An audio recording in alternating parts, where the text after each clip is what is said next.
గురువుగారు తదుపరిగా కర్కట రాశి గురించి చెప్పండి. కర్కాటక రాశి వారికి ఈ సెప్టెంబర్ మాసం అంతా కూడా కొంతవరకు బాగుందని చెప్పాలి. పర్వాలేదు, బాగుంటుంది, అనుకూలవంతంగా ఉన్నది అనే తెలియజేస్తాను. రావాల్సినటువంటి ధనము వీళ్లకు ఏదైతే ఉంటుందో అది ధన రూపకము కాకుండా వస్తు రూపకముగా రావటం అనేటువంటిది జరుగుతుంది గాక.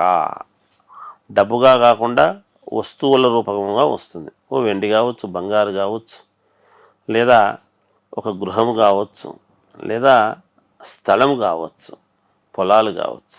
ఇలా వస్తువుల రూపకముగా వస్తుంది. డబ్బు క్యాష్గా రావాల్సినటువంటి ధనం వీళ్లకు రాదు. ఇది దాని అర్థం. అలాగే బంధువుల వలన, మిత్రుల వలన పోయినటువంటి ధనం ఇంకేమొస్తుందిలే, వాడికి ఇచ్చినా మనం పోగొట్టుకున్నాము, వీడి దగ్గర రాదు అని కానీ, లేదా ఈ పొలంలో కలిసి పెట్టాం, మనకు అది నష్టం వచ్చింది, ఇంకా రాదు దాని నుంచి అనేటువంటి భావనతో ఉండేటువంటి వాళ్ళకి కానీ, కొంచెం బంధువుల వలన, మిత్రుల వలన ఆ పోయిన ధనం అనేటువంటిది మళ్ళీ వీళ్లకు రావటం అనేది జరుగుతుంది. రాశి వాళ్లకు, కర్కాటక రాశి వాళ్లకు. వీళ్ళకి ఏమిటి అంటే మనస్సులో అనుకునేటువంటిది ఏదైనా సరే కొంచెం దృఢంగా అనుకోవాలి.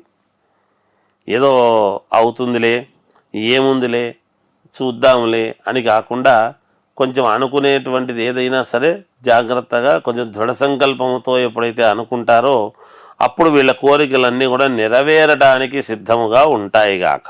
ఏదైనా మానసికమైనటువంటి నిర్ణయం అనేటువంటిది చాలా బలంగా ఉండాలి అనుకోవటం. అలాగే చంచల బుద్ధి, కొంచెం ఒకదాని మీద ఉండేటువంటి బుద్ధి దాని మీదనే కాకుండా చంచలత్వం, ఇంకోటి చూడడం, అది కాకుండా ఇంకోటి చేద్దాంలే, లేకుంటే ఇంకోటి చేద్దాంలే అనేటువంటి స్థిరత్వం నిమిషానికి మారిపోతుంటుంది. అలా మారిపోవడం వలన కూడా కొన్ని ఇబ్బందులు వస్తాయి. మార్చుకోకూడదు అట్లా వీళ్ళు. తర్వాత దేహపీడ, కాస్త శరీరానికి నలత, ఇబ్బంది కలగవచ్చును అనేటువంటిది సూచనప్రాయముగా తెలియజేయడం జరుగుతూ ఉన్నది. సమయానికి తిండి తినాలి, సమయానికి నిద్రపోవాలి. ఇవి రెండూ కరెక్ట్గా పాటించి మిగిలిండేటువంటి టెన్షన్లు ఏమైనా పెట్టుకోవచ్చు. అవి చూసుకుంటే కొంచెం మేలు జరుగుతుంది వీళ్లకు. అలాగే దూర ప్రయాణాల యందు ఆటంకము కలుగుతుంది. వీళ్ళు దూర ప్రయాణాలు చేయాలి అనుకునేటువంటి వాళ్ళు చెయ్యకుండా ఈ మాసంలో ఆగిపోతేనే మంచిది వీళ్ళకు. ఎందుకంటే మనస్సు వీళ్ళకు వెళదామా వద్దా, పిలిచారు పోకుండా పోతే బాగుండదు, పోకుండా పోతే ఎట్లా, ఏమనుకుంటారో ఏమో అనేటువంటి ఈ తర్జన భర్జనల మీద అనుమానంగా బయలుదేరడం జరుగుతుంది.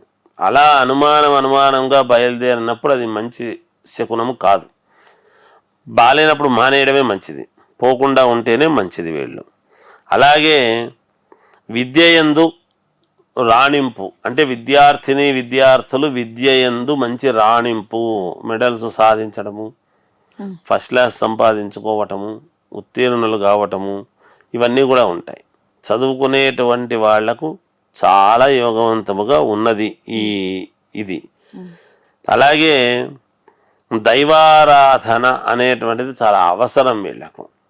వీళ్ళల్లో ఏమిటి అంటే మేము ఇక్కడ నమస్కారం చేసుకుంటాం, మేము చేసుకోము అనేటువంటి ధోరణితో ఉంటారు. ఏం చేసుకుంటావులే, ఏముంది లేని, తప్పుగా అని కాదు కానీ కొంచెం అలా చేసుకోలేక సరేలే అనుకుంటుంటారు. కానీ దైవారాధన ఎంత చేసుకుంటే అంత సత్ఫలితాలు, ఎంత దైవారాధన విషయంలో పాల్గొంటే అంత మేలు జరిగేదానికి ఉంటుంది. ఈ మధ్య కొంచెం మనక్లేశముతో అనవసరమైనటువంటి విషయాలలో కొంత డబ్బు కట్టాల్సినటువంటి పరిస్థితి వచ్చి మానసికంగా చాలా కష్టముగా మనోవ్యధతో ఉంటారు. కానీ వీటన్నిటికీ పరిష్కారం అయితే తప్పకుండా వస్తుంది. ఏది ఏమైనా వ్యక్తిగతమైనటువంటి జాతకాన్ని పరిశీలన చేసుకుంటే వాళ్ళకు నచ్చిన వాళ్ళ దగ్గర మేలు జరుగుతుంది అని నా యొక్క భావన. తల్లి, ఇప్పుడు ఆపరేషన్ లేకుండానే మోకాళ్లకు ప్లాస్మా ట్రీట్మెంట్. మీ ఆర్థోపెడిక్ సమస్యలన్నిటికీ రోబోటిక్ టెక్నాలజీ ద్వారా తక్కువ ఖర్చుతో శాశ్వత పరిష్కారం. ఫ్రీ కన్సల్టేషన్, ప్రతి ట్రీట్మెంట్ పై 20% డిస్కౌంట్. ఈ ఆఫర్ కొద్ది రోజులు మాత్రమే. త్వరపడండి. V9 hospitals 9281465842.